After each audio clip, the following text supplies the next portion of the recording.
2, Web3.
Greetings, developers, metaverse architects, and hackathon participants. I'm Phil, head of events for Moralis, and I want to welcome you to the very first workshop of the 1-2 Web3 hackathon. I'm here with Dawn today, and we're going to be talking about winning ideas, how to share them, and get right into it here. So, Dawn, why don't you join me on the stream here? Hey, Phil. How's it going? Going great. I'm super excited to kick off this hackathon. I know we got started just a week ago. People have already gotten their teams together, and many of them have already started to dig into it. But now is a great time to think about, overall planning. And this is just a brilliant first workshop for us. Did you have some slides to get us started here? I do. Yeah. Let's add that to the stream Got here. those. Awesome. I didn't know this was the first workshop. I'm like, whoo. That's right. Nice. That's right. We've got you as our kickoff workshop here today. I'm thrilled. All right. Well, I'm gonna go. Let's go. All right. All right. So hello, everybody. Good morning, good afternoon, good evening, wherever you are. I am Dawn Kelly. I am a developer advocate at Filecoin Foundation, and my pronouns are she, her. I am super excited to be here with you today. I want to thank Moralis for having me here for this workshop as part of 1-2 Web3 Hackathon. A little about me. I am a registered nurse turned community taught software developer. I fell down the Web3 rabbit hole pretty early in my journey. My deepest knowledge comes from the decentralized universe, so I like to refer to myself as a Web3 native developer. I am a digital nomad. I share a motorhome RV with my graphic designer wife and 2 spoiled dogs.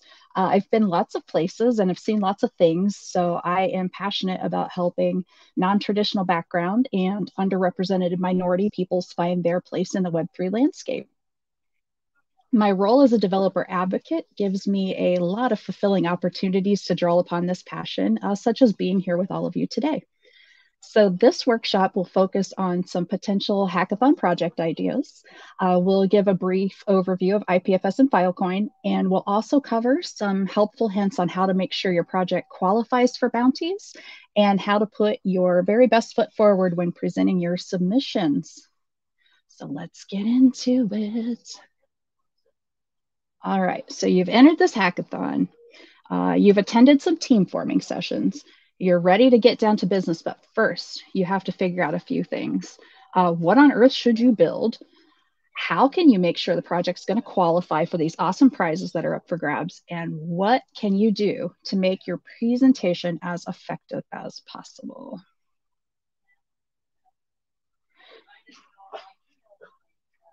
I have dogs here, y'all, so if they start barking, I apologize. I'm going to do the best I can. All right, so some recent research into hackathon participants found there are three main categories of participants. The first group is here to learn more about Web3 technology and ecosystems. They might be experienced Web2 engineers who are a little Web3 curious. Some of them are crypto or NFT traders who want to learn how things work under the hood. Either way, they want to learn how this blockchain stuff works and build something while they do it. Second group is here to explore or possibly even seek employment. A number of these folks are Web2 engineers who are exploring making the leap from Web3 side hustle to full-time employment. We're starting to see more and more non-engineers in this category as well. Content creators, community managers, marketers, and project managers are among some of the skill sets that have been popping up at hackathons lately. Savvy teams would be well served to seek one of these folks out when building their team. They may not be able to write code, but they can focus on their area of expertise and free up your developers to do what they do best. This third group I like to call the funders and founders. These individuals have their sights set on launching a startup, a SaaS, or a similar type of business. They sometimes arrive with their own team, but other times they may be looking for a co-founder or to build out their team. These teams sometimes see the presentation process as an opportunity to both practice their pitch and test market fit based on feedback they get at the event. They may be hoping to bump into some potential investors or make new connections for collaboration. I would also put individual developers in here who are trying to win bounties in order to support their freelance Web3 work in this category. So these groups will differ a little in how important bounties are to their project development process, and that's completely okay. Everyone has their own goals, and the space is permissionless, so let's go. All right. So any of the project ideas I'm about to discuss can be undertaken by members of any of these groups. I've tried to break them down into buckets that make the most sense in my brain, but don't let me put a limit on your imagination. Experienced engineers who are Web3 curious will often find turning a familiar Web2 concept into a decentralized Web3 application is a great entry point for learning about the space. So just think of an app that you enjoy and how it might benefit from Web3 principles of decentralization, transparency, privacy, ownership of personal data and creations, along with permissionless and trustless interactions.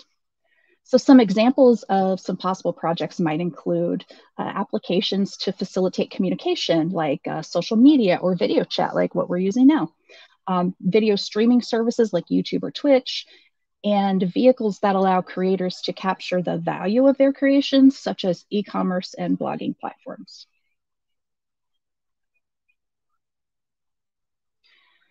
So if you're in the bucket of people that are looking to make Web3 your full-time gig, you are in the right place. Hackathons were the thing that helped catapult me from dabbling freelancer to Web3 worker. The same has been true for several of my friends and colleagues.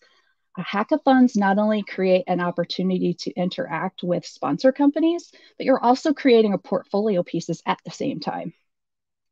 With that in mind, it never hurts to try to take on a known problem or pain point in the industry. It's a nice way to show the sponsoring companies what you can do to solve a problem they probably have and are working on right now. So privacy has always been a hot topic in Web3. However, it's really risen to the limelight with the sanctioning of Tornado Cash by the US government. Some of you have heard me talk about this. I'm still talking about it.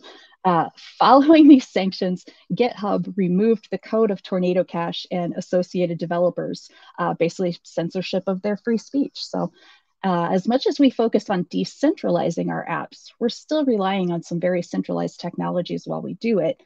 This situation was a stark reminder we still have a long way to go in reaching our goals of a decentralized, censorship-resistant web. Dev tooling is another big growth opportunity currently in the space. We've grown a lot in the last year or so since I started scraping the far corners of the internet trying to figure out how to write Solidity contracts, but we still have work to do. Can you be the one to build the next SDK or framework that makes decentralized development more accessible to traditional application developers? We would love to find out.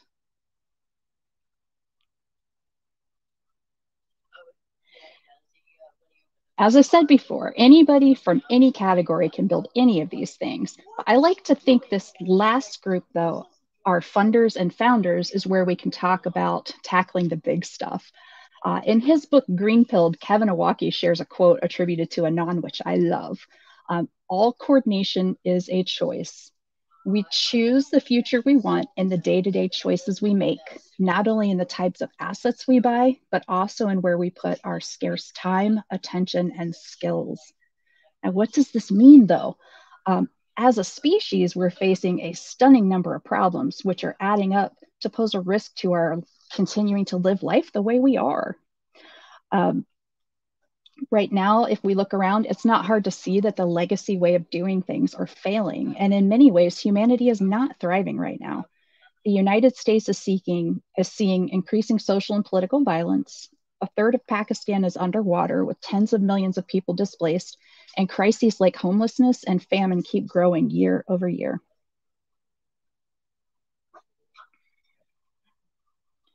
These are all at their heart issues of coordination. Examples that I can give from my admittedly limited American experience would be, we have billionaires hanging out in the same country as homeless people sleeping in tents. According to the Food and Drug Administration, we have 30 to 40% of food going to waste in our country, while at least 10% of our families experience food insecurity. We have some of the best medical technology in the world, yet the CDC says close to 10% of us are uninsured in the US, meaning that technology may as now not exist because it's basically inaccessible if you like to eat and pay your rent. None of this is a result of a lack of anything. These are symptoms of a failure to coordinate, to use our resources in a way that effectively helps the most people. If we can come together and agree to work on solving these kind of problems, rather than simply grinding ourselves to a bloody pulp, trying to accumulate as much stuff as possible, think about how much could change. What if you could form a decentralized reputation score which removed the influence of outside parties like credit scores from our financial transactions? What if you could cryptographically prove who a person is in order to facilitate electronic voting they can participate in right from their couch? These are examples of some of the big questions needing answers right now. If that's all a little too lofty or you just kind of not your thing, you can always tackle user experience and interaction problems. Current theory holds that a major roadblock to mainstream adoption of Web3 technology is the lack of a seamless user experience, which mimics what consumers are used to from Web 2 platforms. We've made strides on the deeper developer experience side of this, but UX needs a lot of work. I think we can agree. All right, bounty tracks. So once you've developed your awesome project idea, you want to make sure you build it in such a way that it qualifies for any of the bounty tracks that you want to enter. So I would like to just pull up the site here real quick. Make sure you guys can still see this. We can, okay. And take a look at our prizes. So I'm gonna focus on this top section here. So you can see we've got $75,000 in our grand prizes. And we see our little caveat here, best overall project using Filecoin. Okay, all right. So we know that we need to use Filecoin. How do we do that? What on earth is it? And is it the same as IPFS? You might wonder. All right. So Filecoin and IPFS are actually part of a larger organization and ecosystem. Both of these projects originally are incubated by Protocol Labs. Protocol Labs is a fully distributed open source R&D organization founded by Juan Benet in 2013, which builds protocols, tools, and services and aims to help radically improve the internet and drive breakthroughs in computing, which can help move us and humanity forward. This is a mission shared throughout the organization and which we genuinely are driven by. IPFS and Filecoin are two of the projects that were originally incubated by Protocol Labs, and the Filecoin Foundation is the governance body behind the Filecoin decentralized storage network.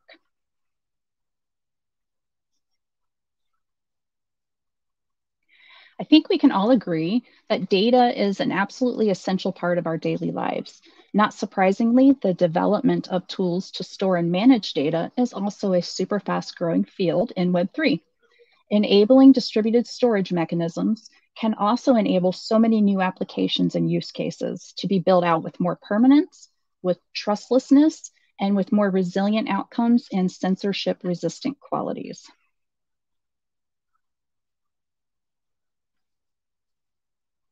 If we look at current models of data storage and sharing, though, they mostly fit into a centralization model.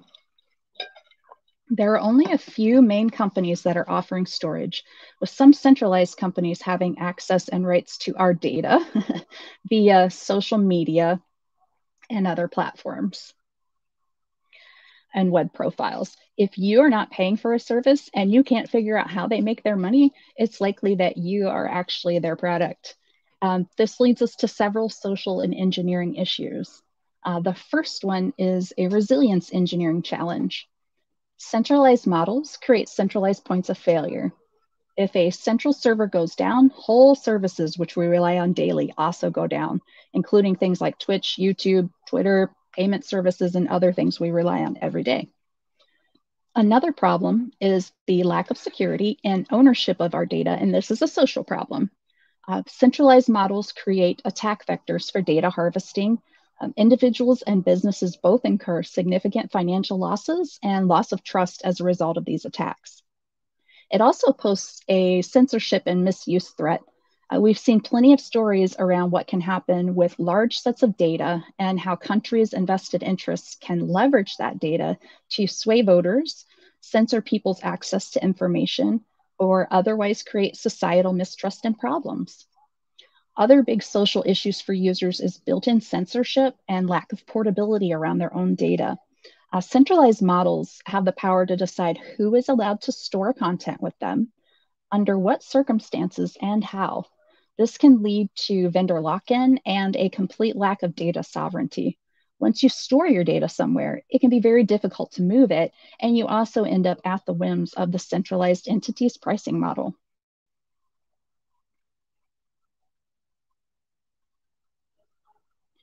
And these issues really lead to a question, which is, why aren't we designing the web for the autonomy and resilience that we need in the first place? And how do we get to a world that has a resilient, performant, scalable, censorship-resistant open web? So these are exactly the kind of problems we're working on solving at IPFS and Filecoin. How does it all work? I'm going to start with IPFS, which is an initialism for the sci-fi sounding name Interplanetary File System. The name is more than just a meme, though. As a distributed peer-to-peer network for files and folders, it was designed to be able to work even when the network is between planets. So if you have hopped a SpaceX rocket for Mars colony program and you're now living happily on the red planet, it might take you an hour or so to request a file that you need from Earth. But if someone else on Mars already has that file, then that person can serve that content to you instantly instead. At this point, it may sound just like a fancy way to describe a peer-to-peer network, but there is real power behind what it does. IPFS is distributed by design, has no central authority servers, designed to be offline first for resilience, and uses a really unique and upgradable standard for addressing content.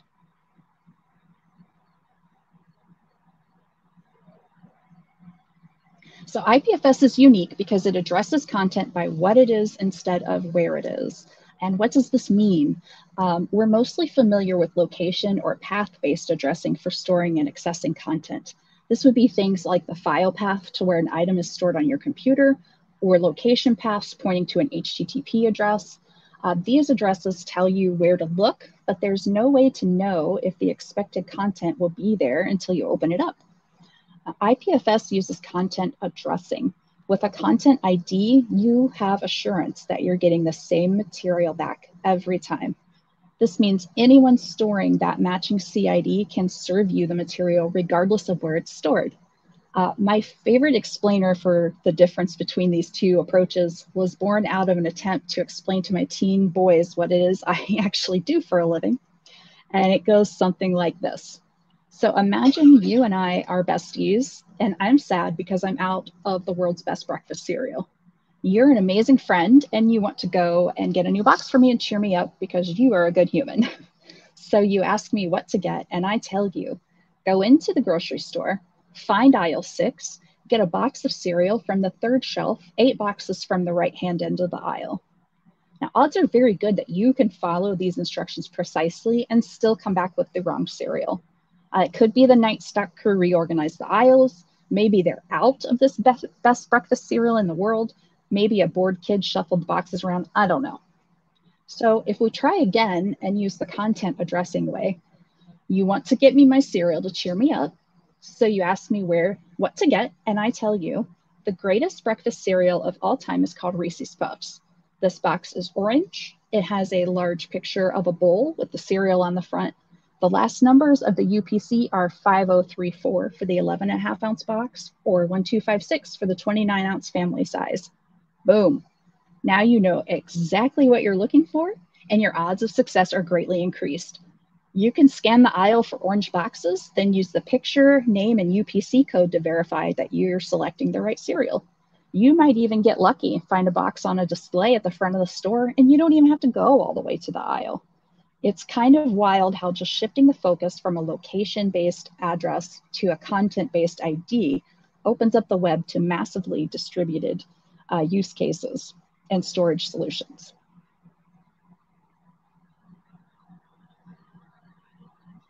Got a stuck cursor, y'all, hang on. There we go. The IPFS content-based address generates something called a content identifier. You can think of or CID. You can think of the CID like a cryptographic fingerprint. To create the CID, IPFS uses a cryptographic hash function, easy for me to say, to turn each piece of information that we want to put on the network into a unique identifier. This means that every piece of content has its own unique CID of the same size, regardless of the amount of content it represents. And importantly, this CID can be reproduced anytime from the original content, so we can always verify that the content we've been given is what we asked for, or that we have the right box of cereal. This means if I create a CID of my favorite meme and then change even 1 pixel of that image, I'll have a different CID. Content identifiers are both unique and always the same size, regardless of the amount of content they represent. Okay. So now you can make and represent a bunch of content. Let's move on to how we retrieve that content. We retrieve content using a peer-to-peer network where each peer in the network also has a unique identifier called a peer ID, which again, of course, is linked to a cryptographic identity and allows each peer to communicate securely through an encrypted channel. So talking about these peers, if we forget for a moment about IPFS and we think about just a group of people, if I want to address a person and communicate, it helps if I can identify them, like by their name, if we share a common language so we can communicate, and if we have ways to verify that we are who we claim to be. It's the same with IPFS and the peers in the network. Each peer has a unique identifier. The identifier is linked to a cryptographic identity, which allows each peer to communicate securely through an encrypted channel.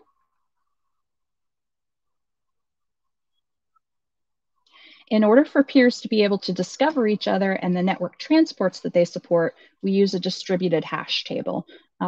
If you're familiar with hash tables, it's basically the same kind of deal. This one's just distributed.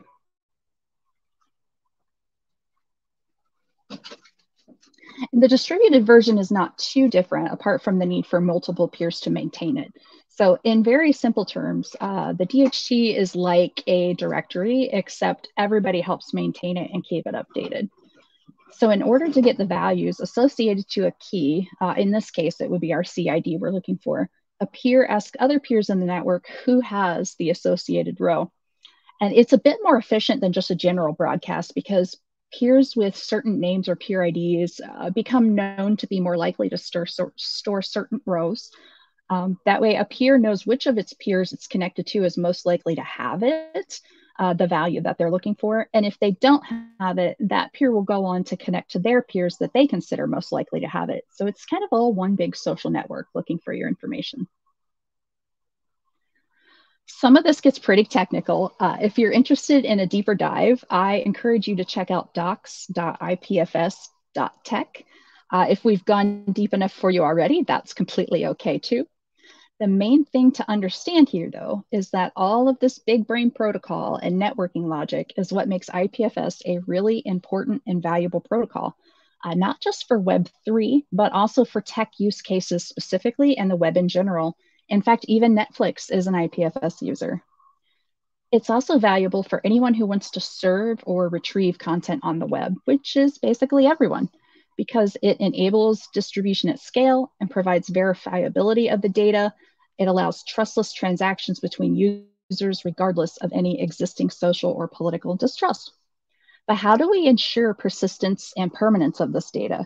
I mean, why would random people help you store your digital content for no reason? And if we're honest, they probably won't. If there's a personal incentive for them to do it, maybe you could pay them, or you just hope they really like you or the content you create. But generally, even if people mean well, less popular pieces of content will probably stop being hosted and no longer be retrievable. Anybody that's used any kind of torrenting site can relate to this, because if you're looking for anything that isn't really popular, it can be really hard to find. One solution to being unable to retrieve your verifiably and immutably created content is to pay a pending service to host the data for you. Unfortunately, though, relying on this does create a centralization issue where we can end up with the same resilience problems that we started the process with. You can also host your own IPFS, and this is actually super simple, using the IPFS desktop, by the way. But every time you close your laptop, then your content is not available. So what is the solution? If you guessed this is where Filecoin comes in, you guessed correctly. Filecoin is a decentralized storage system designed to leverage a crypto-economic incentive model together with cryptographic proofs in order to ensure data is stored persistently, highly reliably, and importantly, verifiably across a distributed network. Filecoin has over 4,000 storage providers globally and makes up 1% of the world's current data storage capacity, making it the largest decentralized storage solution.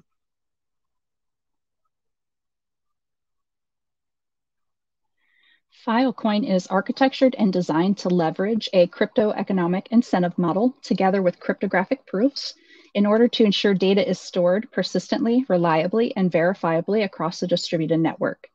Its use of cryptographic proofs also enables smart contract-based performance and means that it's designed to be as permanent as you, the data owner, want it to be. Whether that permanence requirement is for 500 years or 5 minutes, you have total control over the time frame you want for your storage and how many copies of it you want to ensure resilience. Filecoin is also designed to be hyper-competitive on pricing due to the distributed nature of the storage, the economic reward model, and the efficiency of the market. In fact, the average cost of storing 1 petabyte of data works out to less than $4 a month on Filecoin. For reference, this is roughly 5,000 times cheaper than AWS. The network also has internet scale capacity with currently 18 million terabytes. That number's from February, so I know it's more than that now. I need to get a new one. But that's almost 1% of total cloud storage capacity. For reference, just 1 terabyte will hold about 250 movies. So we're talking about a huge amount of storage here. It's enough capacity for almost any use cases, and there are already many organizations and people using Filecoin to store data, and even some companies creating roadmaps for commercial models built on Filecoin.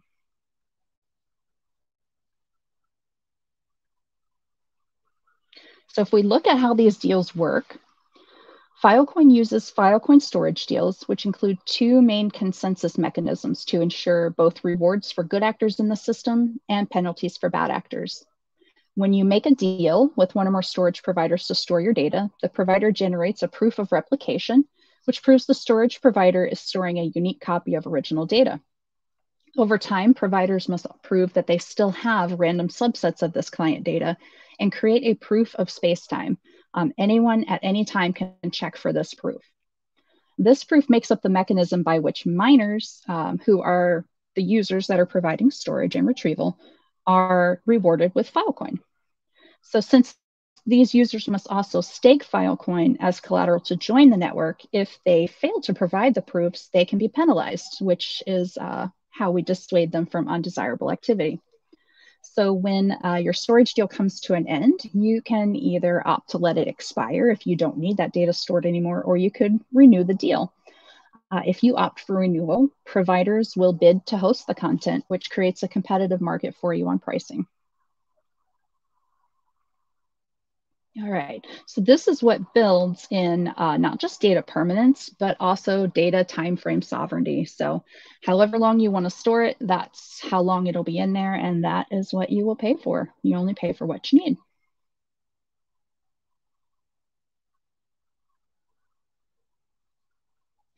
So while IPFS and Filecoin are separate projects, they are designed to be complementary. IPFS offers content verifiability with fast and flexible retrievals, and Filecoin offers verifiable data persistence at internet scale, so that even if your computer or your favorite petting service goes away, your content will persist. All right, so we know that we need to use Filecoin to make sure our project qualifies, and we know what that means now. So how do we do it? Well, using these in-depth protocols and blockchains at the base layer can be a challenge even for highly skilled engineers. So much so that we do actually have several bounties and grants available in the space. So we're always looking to see extensions to our open source protocols and projects that'll make it easier for developers or solve a problem in the ecosystem. So if that's you and you want to work on one of these, we would love to hear from you in our grants program. For those of you that just want to build right out of the box, and that's certainly me when I'm starting a project, there are a bunch of dev tooling options for you to use. So let's first talk about how we access IPFS addresses in web pages.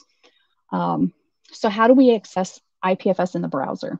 Well, if you're using a browser like Brave or Opera, these have built-in supports for IPFS. You can paste your CID right into Brave and you'll find the content. Otherwise, you'll want to use an IPFS HTTP gateway. There are a bunch of providers for these, including IPFS itself, Infura, NFT Storage, and Fleek. These gateways basically are just a language translator. It's like using a Spanish to English dictionary. So we need a way for our HTTP websites to understand IPFS, and that's what these gateways do. One of the fastest gateways belongs to NFT storage, and I'll let you guys check the docs out to figure out why that is. For now, I'm going to dig into the tools that make IPFS CIDs and Filecoin deals for you, and even offer storage for free because we love free stuff, as well as making it super simple for you to create fully decentralized apps.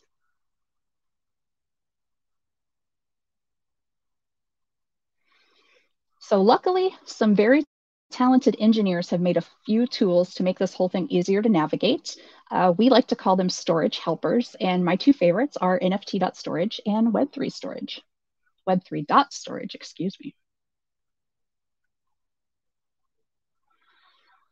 All right, so storing your NFT metadata immutably and permanently, as you may know, is integral to keeping the main value proposition of NFTs, which is their non-fungibility. As the name suggests, this is exactly what NFT.storage has been built for. NFT.storage was specifically created as a public good to archive and persist NFT data, and it takes care of the complexity around firstly creating an IPFS CID for your NFT metadata, and then makes an automatic deal to store this content persistently on Filecoin with 8 or more times redundancy and a multi-generational time frame. Over 25 million NFTs are currently stored on NFT storage. It's used by both OpenSea and Magic Eden, to name a few. It's also currently free, And the team is working on a feature to include perpetual renewal of Filecoin storage deals, which can be triggered, for example, by smart contracts. So there will be no need to trust a centralized entity with that either. If you're interested in NFT.storage for your project, my DevRel colleague, Ali, has a little starter kit demo project on GitHub and a video on this topic, which you might want to take a look at. This project deploys ERC 721 and ERC 1155 NFTs on multi-chain through NFT.storage. You can check it out on her GitHub under Developer Alley.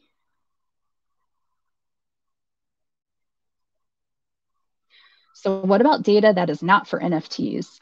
This is where Web3.storage comes in. Web3 Storage is another project built by IPFS and Filecoin and designed to give you all the benefits of decentralized storage and IPFS content addressing with the frictionless experience you expect in a modern storage solution.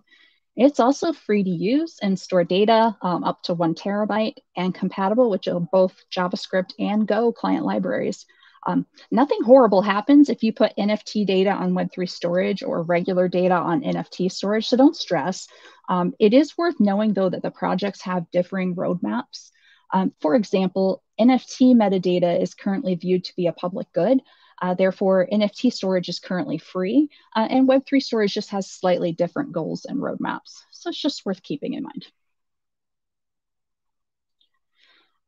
All right, and one more thing. We all love recycling, but please, please, please, please, only submit something if you build it during the event.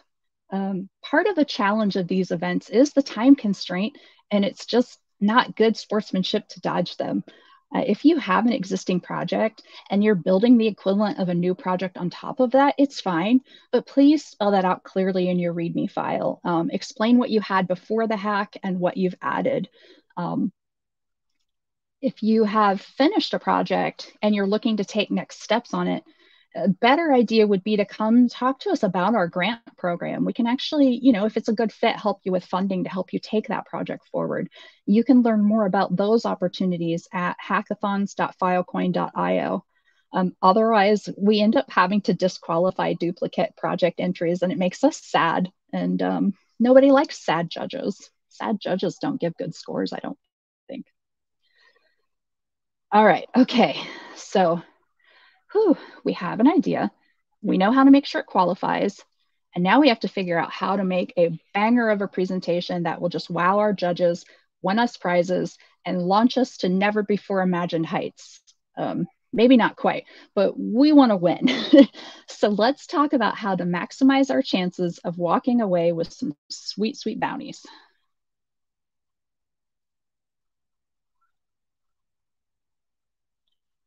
Make it easy to verify eligibility. Help me help you. I want to give you money. I really do. So when you hit submit, your hackathon journey is all over except for the waiting, but your judge's job is just getting started.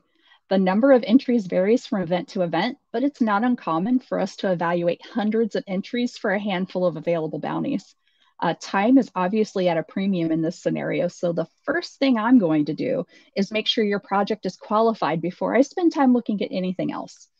So one of the best pieces of advice I can give you is to make this part as easy for your judges as possible. The first step here is a solid README. I know a lot of us hate to write them, but it is worth it in this scenario, I promise. Tell me the problem your app solves and how you've solved it. Tell me the tech stack you used to build it. Be detailed when you talk about how you used the tech that's related to the bounty track that you're seeking. I literally want to see that piece of code. So if you can tell me which file it's in, that's even better. Make sure your project lives in just one repo link and that repo is public. If I can't see the code, I can't verify your usage of the qualifying tech. If I can't verify the usage of the tech, I can't give you a prize. And I really, really like giving away other people's money. So please help me help you. Yeah, giving away other people's money might be the best part of this job. All right, so show, don't tell. Show me something. I know that a lot of us suck at front end and would rather take a beating than style a UI. I understand. I can't express enough, though, what visuals mean in this setting. Show me your creation.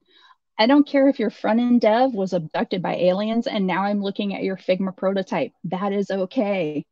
I want to see what you envision the app looking like and how it's intended to work for the end user. Everyone wants to come out with a beautiful live app, but that's just not always possible. Diagrams, pictures, wireframes, just give me something to look at so that I can more fully understand your vision.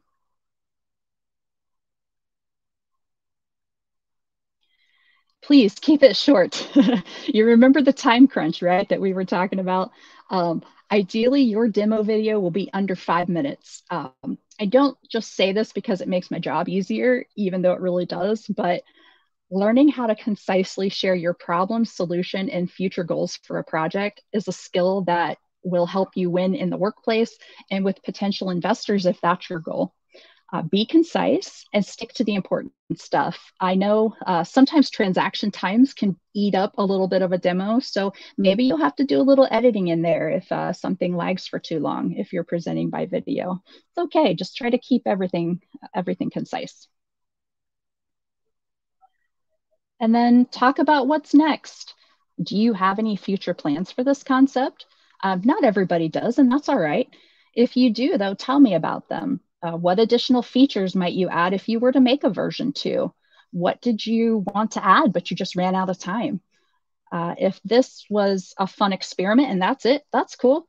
If you'd love to make it into a startup, I want to know about that too. This information helps me fully understand your vision for the concept and where you intend for it to fit in the larger ecosystem. In addition, if you've made something that will move the space forward and you're interested in continuing down that path, we want to know that too, so we can help you do that through grants and developer support. So share your goals and let's see if we can get you there together.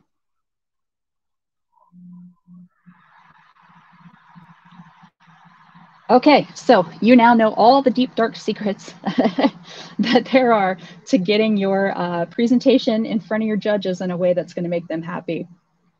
You've thought about what you might build, how to make sure you're eligible, and you are ready to go forth and conquer this thing. If you have any questions or need any help, Allie and I are keeping an eye on the Filecoin office hours channel in the Morales Discord server, and we'll help you out there. I also have my DMs open on Twitter, so you are welcome to message me there if you like. I'm at Run for Pancakes. And that's it from me. And Phil, I guess I'll take questions now if anybody has them. Absolutely. We have time for a couple of questions right now. We've had Spencer monitoring the chat. Spencer, did we get any questions in during the presentation?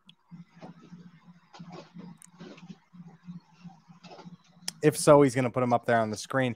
If not, I also want to say we're going to extend question and answer on into GatherTown. If you haven't joined us yet in GatherTown, click on the link below the video. There's a link there. It'll work the entire hackathon long. GatherTown is your space to meet with your team, to meet with other teams, to talk with me and other people who present during these workshops. Really, we can kind of cut loose there throughout the event. It never closes. So even if you want to host your own meeting there during a time completely opposite of when we're doing workshops, that's totally fine. Feel free to share that link below around. It'll be good for the entire event. Awesome. And I have some time, so I can pop into GatherTown if anybody's going to be over there. And yeah, we can hang out. Sounds good. Well, on that note, why don't we see everybody in GatherTown? And also, we have another workshop coming in only 15 minutes. It's also on YouTube. Check the Morales channel for the link. And I will be switching over the link in our GatherTown auditorium, so you can also get it there. See you over there in a little bit. Thanks, everybody. Thank you, Dawn.